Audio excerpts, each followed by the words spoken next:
손흥민의 토트넘의 유로파 우승 이후 충격적인 소식이 전해지며 화제입니다. 바로 손흥민의 조기 은퇴나 타리그 이적을 고려 중이라는 소문이 돌기 시작한 것인데요.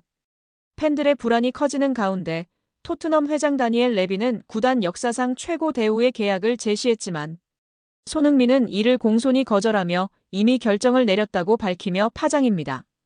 이 발표는 토트넘은 물론 영국 전역에 큰 파장을 일으켰고 그의 차기 행선지를 두고 다양한 추측이 이어지고 있습니다. 레비 회장은 손흥민을 향후 20년간 팀에 남기겠다고 선언했지만 이는 팬들에게 그를 억류하려는 시도로 비춰졌습니다. 손흥민의 존재는 경기력뿐 아니라 상업적 가치 측면에서도 막대한 영향력을 지녔기에 토트넘은 그에게 크게 의존하고 있었고 그의 이탈은 클럽의 글로벌 입지에도 타격이 될 수 있었습니다. 토트넘은 프리시즌 투어와 관련한 수익을 통해 손흥민 효과를 톡톡히 누리고 있었고 이에 레비는 태도를 바꿔 장기 계약을 제안했으나 손흥민은 확답을 미루며 더 많은 시간을 필요로 한다고 전했습니다. 이 과정에서 팬들과 전문가들은 레비의 진정성을 의심했고 단순히 상업적 이익만을 위한 행보가 아니냐는 비판도 나오며 갑론을박이 벌어지고 있습니다. 한편 맨체스터 시티의 과르디올라 감독은 손흥민의 이적 가능성에 관심을 보이며 토트넘의 투자 부족으로 인해 그가 우승에서 멀어지고 있다고 평가했습니다. 손흥민은 계속해서 공격과 수비를 모두 감당해야 하는 현실에 지쳐 있었고 이는 이적을 고려하는 주요 이유 중 하나로 지목되었는데요. 손흥민의 향후 결정은 토트넘의 미래와 팀 방향성에 중대한 영향을 미칠 것으로 보이며 팬들과 축구계는 그의 선택을 주목하고 있습니다. 우리 구독자 여러분들의 생각은 어떠신가요? 손흥민 측은 진술서에서 지난해 5월 23일 북중미 월드컵 2차 지역 예선 준비를 위해 한국에 입국했습니다. 당시 양 씨와 손흥민은 교제를 이어오던 중이었는데 5월 31일부터 다음 날까지 양 씨와 만남을 가졌다고 합니다. 6월 2일 원정 경기가 열리는 싱가포르로 떠나기 전날까지 양 씨와 만난 걸 인정한 것인데요. 이때만 해도 두 사람의 관계는 좋았던 거로 보입니다. 이를 뒷받침할 근거는 언론 보도에서 찾아볼 수 있습니다. 당시 복수의 언론은 손흥민이 공항에서 출국하는 모습을 담아 팬들에게 전달했습니다. 이때 손흥민 왼쪽 손가락에 반지를 낀 모습이 포착됐습니다.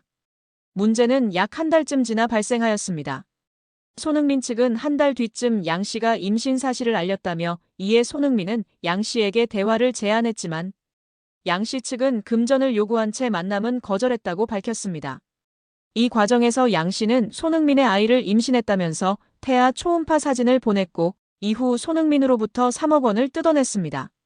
손흥민 측은 양 씨의 허위사실 유포가 선수와 팀에 부정적인 영향을 미칠 것을 우려해 공갈, 협박에 응할 수밖에 없었다고 밝혔습니다. 양 씨는 3억 원을 받은 후 외부에 밝히지 않겠다는 취지의 각서도 작성한 것으로 알려졌습니다. 양 씨가 손흥민에게서만 돈을 받게 된 건 아버지일 가능성이 있는 두 남성에게 모두 연락했으나 손흥민만이 양 씨의 말을 들어준 것으로 전해졌습니다. 양 씨는 실제 임신 중절 수술을 받았고 초음파 사진 역시 양 씨의 것으로 확인됐습니다. 이에 손흥민의 아이가 아니냐는 주장이 제기됐지만 임신한 양 씨도 아이 아빠가 누군지 모릅니다. 앞선 20일 연예 매체 디스패치는 양 씨와 공갈 미수 혐의를 받는 40대 남성 용 씨의 대화 내용을 공개했는데요. 공개된 대화 내용에 따르면 용 씨가 근데 너 누구 애인지 정확히 알아? 라고 묻자 양 씨는 누구 애인지 제가 어떻게 알아요? 라고 답했습니다. 이에 용 씨는 그럼 2번한테만 가든가 1번한테만 가든가 한 명한테만 갔어야지라고 말했습니다. 여기서 말하는 1번은 양 씨가 손흥민과 같은 기간의 관계를 맺은 사업가 남성으로 2번은 손흥민입니다. 손흥민은 양 씨가 자신을 만나던 시기 동시에 다른 남성도 만난 것을 모르고 있다가 양 씨와 사이가 틀어진 용 씨를 통해 알게 됐다고 매체는 전했습니다. 이런 일이 있은 후 용 씨는 양 씨와 지난 3월 손흥민 측에 언론에 임신 사실을 폭로하겠다며 또다시 7천만 원을 요구했다가 결국 공갈 미수 등의 혐의로 구속됐습니다. 한편 경찰은 진술서를 낸 손흥민을 상대로 대면 조사를 할 계획은 없는 걸로 전해졌습니다. 손흥민이 이렇게까지 신나 보이는 건 처음이었습니다. 프로 데뷔 후 15년 만에 첫 우승으로 무관의 한을 풀었으니 그럴만도 했습니다.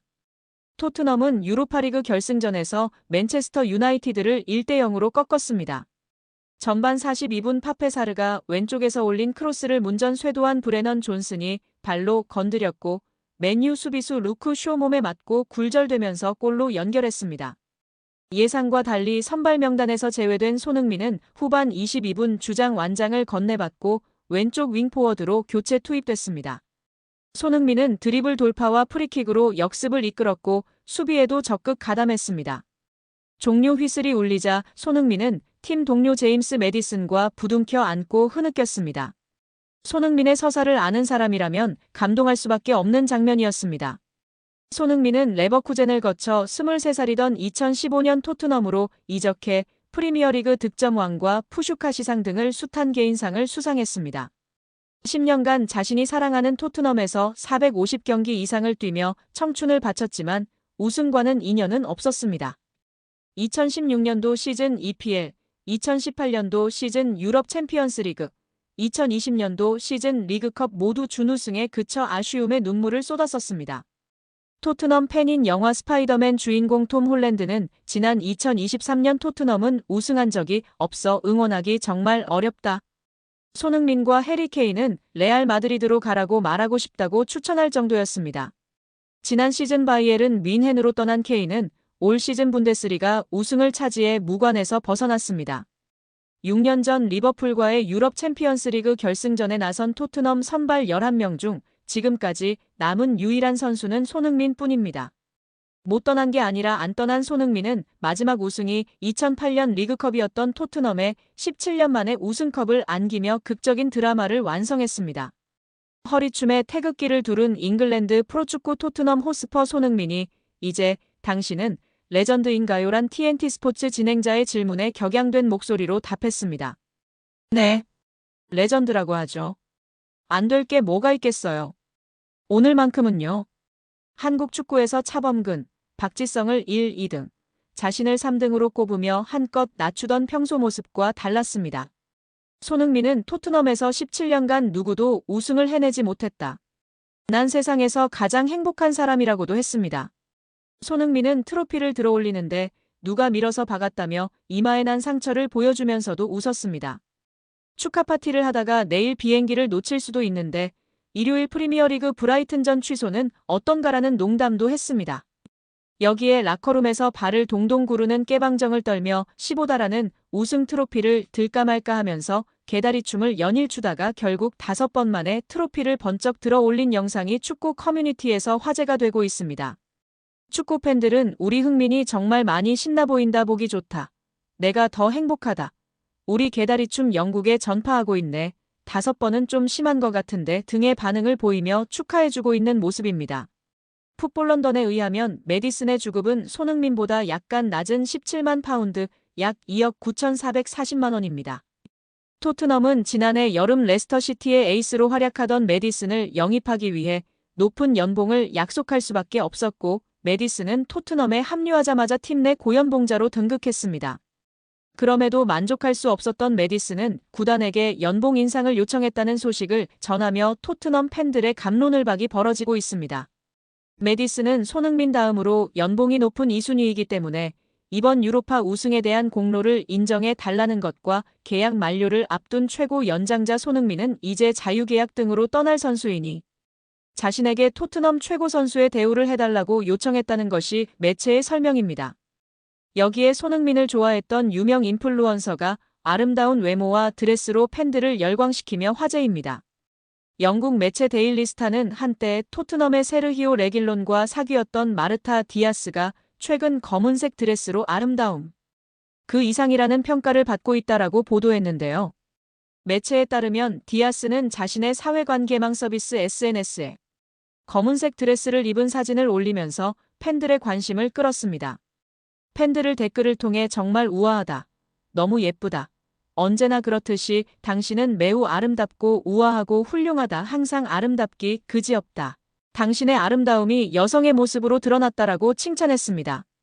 인스타그램 팔로워 숫자가 333만 명이 넘는 스페인 인플루언서 디아스는 과거 스페인 풀백 레길론과 연인 관계였던 것으로 유명한데요. 스페인 출신 레길론은 선수 경력 동안 레알 마드리드, 세비야, 토트넘, 맨체스터 유나이티드, 아틀레티코 마드리드 등 여러 팀에서 200경기 이상 출전한 수준급 레프트백입니다. 그는 한때 스페인 국가대표팀과 레알의 왼쪽 측면을 책임질 유망주로 각광받았습니다. 그러나 레알에서 자리를 잡지 못한 레길론은 2020년도 시즌을 앞두고 토트넘으로 이적했습니다. 이후 손흥민과 절친한 사이가 됐는데 손흥민이 경기 중 골을 터뜨려 특유의 찰칵 세리머니를 할 때 옆에서 따라하는 모습이 종종 포착되며 한국 팬들의 사랑을 받기도 한 선수입니다. 레길론은 과거 자신의 여자친구가 손흥민을 좋아한다고 밝힌 바 있어 한국 팬들에게도 잘 알려져 있습니다.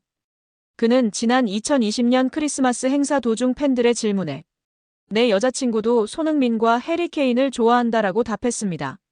레길론은 2019년부터 디아스와 연인 관계가 됐는데 당시 두 사람의 연애 소식은 스페인 내에서 큰 화제가 됐습니다. 레알 마드리드 출신의 스페인 축구대표팀에 발탁된 적도 있던 레길론의 194만 명보다 더 많은 팔로워를 보유 중인 그녀는 연애 기간 중 레길론과 함께 자주 행사에 동석했는데 이때 남자친구보다 더 큰 주목을 받았습니다. 레길론이 주전 경쟁에서 밀려 2022년 여름 스페인 라리가 클럽 아틀레티코 마드리드로 임대 이적했을 때도 디아스는 레길론의 아틀레티코 입단식에 동행했습니다. 두 사람은 약 4년간 교제한 뒤 지난 2023년에 결별한 것으로 알려졌습니다. 매체에 따르면 디아스는 레길론과 헤어진 후 난 레길론에게 많은 걸 말하고 싶다. 그에게 고맙다라며 레길론은 내게 많은 도움을 줬고 내게 매우 중요한 기둥이었다라며 밝혔습니다. 이에 한국 팬들은 이제는 손흥민과 만날 수 있다. 시간도 많이 지났고 소니와 더 어울려 소니랑 결혼해 등의 반응을 보이고 있는데요. 우리 구독자 여러분들의 생각은 어떠신가요?